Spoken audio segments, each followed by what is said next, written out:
L'histoire et le patrimoine avec vous, Laure d'Autriche. Il y a 75 ans se tenait le procès de Nuremberg.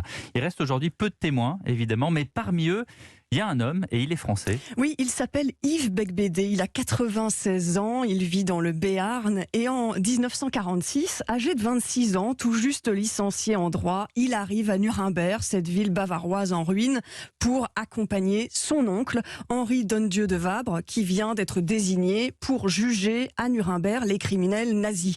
Et pendant 6 mois, il va servir d'assistant, il rédige des synthèses pour le juge, il fait des résumés, des débats aussi. Mais est-ce qu'il assiste aux audiences aussi? Alors oui, et à quelques mètres de lui dans le box, il voit Göring, le numéro 2 du Reich, il voit Kaltenbrunner, le chef de la Gestapo. Ils sont là en complet veston, sans uniforme, sans médaille. Et puis il y a aussi l'ex-commandant du camp d'Auschwitz. Yves Beigbeder se souvient d'un témoignage atroce car il décrivait le fonctionnement du camp dans le détail mais sans émotion, calmement, comme s'il parlait de boutique ou d'autre chose. C'est ce que dit ce témoin.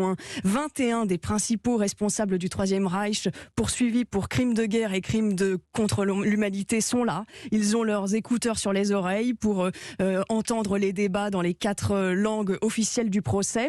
Un journaliste de l'agence France Presse a rencontré Yves Beigbeder et écoutez, il raconte comment les accusés avaient tous la même défense. Ils ont tous plaidé non coupables au démarrage. Leur défense, c'était c'est pas moi, c'est Hitler. Je ne suis pas coupable ou je ne savais pas.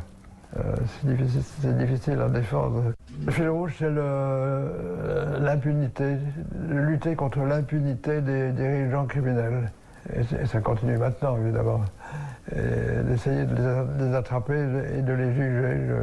Ce que la Cour pénale internationale ne réussit pas à faire parce qu'elle n'a pas de pouvoir. Voilà, et écoutez comment on parlait alors du procès de Nuremberg à la télévision française.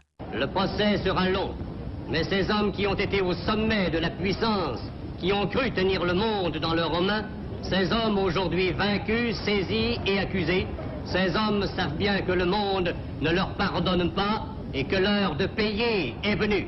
Et ce témoin français, Yves Beigbeder, avait-il conscience, Laure, sur le moment qu'il était en train de vivre un moment historique? Alors non, et d'ailleurs à l'époque à Paris, on trouvait ce procès trop long, on se demandait à quoi il servait, explique Yves Beigbeder.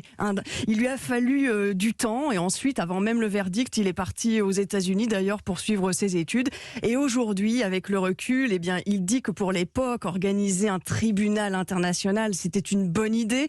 Et en 2015, il a d'ailleurs été invité d'honneur de Nuremberg avec une poignée de survivants. Passionnante histoire et grâce également aux archives d'Europe 1. Merci beaucoup, Laure d'Autriche. Bonne journée. Et merci à vous, Virginie Riva. Bon week-end à vous deux.